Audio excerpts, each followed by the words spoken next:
நவீன இந்தியாவின் முதல் நாணயம் எந்த ஆண்டு வெளியிடப்பட்டது? கி. பி. 1862. இந்தியாவின் கடைசி கவர்னர் ஜெனரல் மற்றும் முதல் வைஸ்ராய் யார்?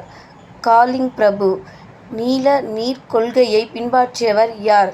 Francisco de Almeida. அடையாறு போர் நடைபெற்ற ஆண்டு எது? கி. பி. 1746.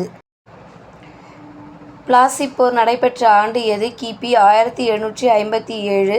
பாக்சர் போர் எந்த ஆண்டு நடைபெற்றது? கி. பி. 1764. நிலையான நிலவரி திட்டத்தை அறிமுகப்படுத்தியவர் யார்? காரன்வாலிஸ் பிரபு. மகள்வாரி முறையை அறிமுகப்படுத்தியவர் யார்? வில்லியம் பெண்டிங் பிரபு.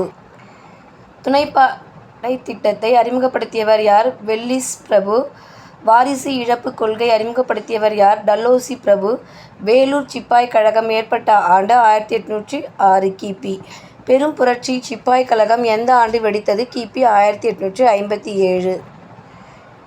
பீகாரின் சிங்கம் என்று அழைக்கப்படுபவர் யார்? கன்வர் சிங். ஜான்சி ராணியை தோற்கடித்த ஆங்கிலேய தளபதி யார்? ஹக் ரோஸ்.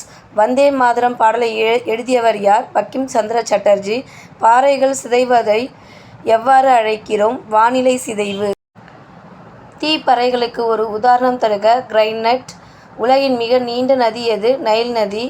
வளிமண்டலத்தில் ஆக்சிஜன் எத்தனை சதவீதம் உள்ளது? 21%. உலகின் மிகப்பெரிய கண்டம் எது? ஆசியா. வானிலை அடுக்கு என அழைக்கப்படும் வளிமண்டலம் அடுக்கு எது? அடி வளிமண்டலம். ஓசோன் படலம் காணப்படும் அடுக்கு எது? மீ வளிமண்டலம். காற்றழுத்தத்தை அளக்க உதவும் கருவி எது? காற்றழுத்தமானி. புவியின் மேலோடு எவ்வாறு அழைக்கப்படுகிறது? சியால். உலகின் நன்னீர் இருப்பு எத்தனை சதவீதம்? 3%.